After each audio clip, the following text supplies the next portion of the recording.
अस्सलाम वालेकुम रहमतुल्लाह नाज़रीन। आज मैं जिस तारीख़ी मकाम पर आपको लेकर आया हूँ वो है बादलपुर का स्टूपा।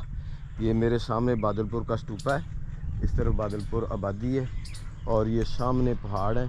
जब आप टेक्सला से खानपुर डैम की तरफ आएँ तो आगे कबाब होटल मशहूर है, तो वही कबाब होटल से आप दाएं हाथ मुड़ेंगे तो आपको बादलपुर के स्टूपा की तरफ रास्ता आ गया है ना, ये आप रोड जाता हुआ नज़र आएगा, ये रिक्शा जा रहा है। और फिर उसके अलावा इससे थोड़ा सा आगे जाएं तो आगे आता है जिन्नों वाली डेयरी।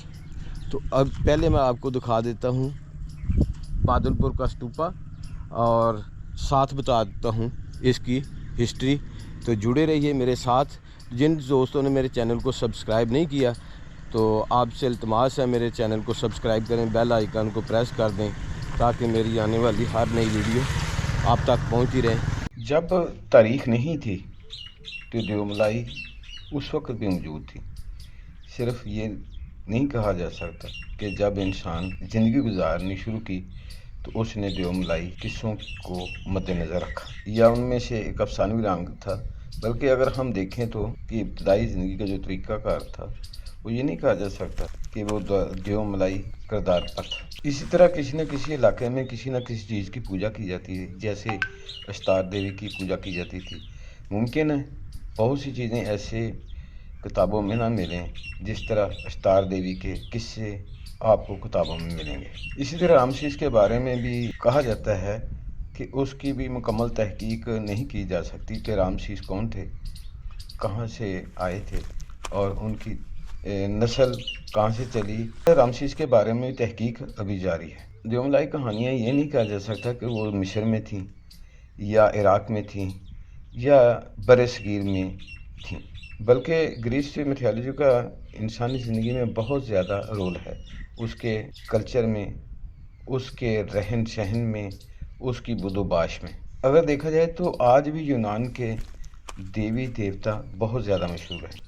और उसके बाद अगर देखा जाए तो इंडिया में भी बहुत से देवी देवता मौजूद हैं जिनके बारे में देवमलाई किस्से और कहानियाँ मशहूर हैं। ये देवमलाई कहानियाँ जितनी भी हैं ये कल के अफसाने थे और आज की ये तारीख़ कहलाई जाती है। हिंदू मज़हब की बुनियाद जो है वो देवमलाई किरदारों पर रखी गई। इसमें जो मेन किरदार हैं वो 3 हैं, मसलन शिव देवता, विष्णु देवता और ब्रह्मा। ब्रह्मा को कहते हैं ये कायनात का खालक है, यानी इस दुनिया को ब्रह्मा ने बनाया था। विष्णु और शिव के बारे में कहा जाता है, हिंदुओं का नज़रिया है कि ये अच्छाई और बुराई के मालिक हैं। यानी अगर इंसान कोई अच्छाई करता है तो इनकी वजह से करता है, अगर कोई बुराई करता है तो इन्हीं की वजह से करता है। ये सारी की सारी देवमलाई दास्तानें, इन सब को देवमलाई दास्तानें कहा जा सकता है। अगर देखा जाए कि देवमला को तारीख़ में इस कदर जम कर दिया गया है कि हम इसको तारीख़ से अलग नहीं कर सकते। ये जगह जो मैं आपको दिखाने के लिए आया हूँ इसे बादलपुर कहते हैं। ये टेक्सला की उन 18 मशहूर जगहों में से एक है। कभी यहाँ इंसान बसते थे, बाज़ार थे, राहब थे और उनके शागिर्द थे। कभी यहाँ मार्केटें थीं, फिर उनके ख़रीदार थे। कहीं इबादत हो रही थी और कहीं मेहमानों की खिदमत की जा रही थी और कहीं खुशी थी और कहीं गम था। ये वही आबादी है जहाँ ये सारी चीज़ें मौजूद थीं, लेकिन आज ये पत्थरों का ढेर बनी हुई है। कभी यहाँ इंसान चलते थे, फिरते थे, हंसते थे, खेलते कूदते थे, अपने तरीके के मुताबिक अल्लाह को राज़ी करते थे। लेकिन आज यहाँ पर इन पत्थरों के अलावा कुछ बाकी नहीं बचा। उनकी अच्छाई और बुराई की ये पत्थर गवाह हैं। ये कहना बेजा होगा कि इस पत्थरों के ढेरों में इंसान के 1, 2, 4, 100 साल, 200 साल नहीं बल्कि 5000 साल दफन हैं। ये 5000 साल की तारीख़ रखती है और 5000 साल से ये वाला खित्ता बात चला रहा है। देवमलाई दास्तानों से पता चलता है कि शिव देवता के 7वें अवतार जो थे रामचंद्र साहब, फिर इसी रामचंद्र का एक भाई था जिसे भारत कहा जाता है। कहते हैं कि जिसका नाम अब टैक्सला मशहूर है, ये रामचंद्र के भाई भारत ने आबाद किया था। फिर उसने अपने बेटे टैक्सा के नाम पर इस शहर का नाम टैक्सा शिला रखा। ये सिलसिला यूं ही चलता रहा। फिर जब रूमी यहाँ आए तो उन्होंने इसका नाम टैक्सेशला की बजाय टैक्सला रख दिया। मुमकिन है कि तारीख शुरू में देवमला से इनकार करती हो, लेकिन अब इसे देवमलाई कहानियों से इनकार नहीं किया जा सकता, क्योंकि टैक्सला के बाद खंडरात में यूनानी देवताओं के मुजस्मे भी मिले हैं। सर्कल स्टूपा की वीडियो में आपको एक मंदिर दिखाया था, गोल स्टूपा, गोल मंदिर। कहते हैं कि उसमें से एक गुड़िया निकली थी, यूनानी देवी की थी, जो कि अब टैक्सला म्यूज़ियम के अंदर मौजूद है। इसी तरह यूनानी तारीख में 12 देवी देवताओं को भी शामिल किया गया। फिर वक्त गुजरा को जब सफ़ेद होन आए, इस इलाके वालों की मज़ाहमत को उन्होंने कुचल दिया, तो उन्होंने फिर इस इलाके पर कब्ज़ा कर लिया। फिर ये सफ़ेद हुनों की बर्बादी की नज़र हो गया। ये वाले जो आपको पत्थर नज़र आ रहे हैं, सफ़ेद हुनों के हमलों के बाद ये दोबारा अपनी असली हालत में नहीं आ सके। ये कहना भी जाना होगा कि इस इलाके पर चंद्रगुप्त मौर्य भी आया और उन्होंने यहाँ पर तालीम भी हासिल की, हुकूमत भी की। फिर इसी तरह अलेक्जेंडर भी इस इलाके में आया, उसने भी इस इलाके को फतह किया। अलेक्जेंडर ने सुना कि इस इलाके में कुषाण जो है वो बहुत ही ताकतवर और बहुत ही असर रसूख वाला बादशाह है, जिसको शिकस्त देना बहुत ज़्यादा मुश्किल है। फिर उसने अपने एक ऐसे जरी कमांडर को तैयार किया, जिसके साथ उसने बहुत ज़्यादा घोड़े साजो सामान देकर उसको रवाना किया। तो उसने आकर कुषाण के साथ जंग की। अलेक्जेंडर के कमांडर ने शिकस्त खाई। कुषाण की बहादुरी को देखकर अलेक्जेंडर के उस कमांडर ने कुषाण को अपनी बेटी का रिश्ता देने की पेशकश की, जो कुषाण ने कबूल कर ली। फिर कुषाण ने उस सुलह को बरकरार रखने के लिए अपने बेहतरीन घोड़ों में से उसको घोड़े तोहफे में दिए, ताकि ये सुलह बरकरार रह सके।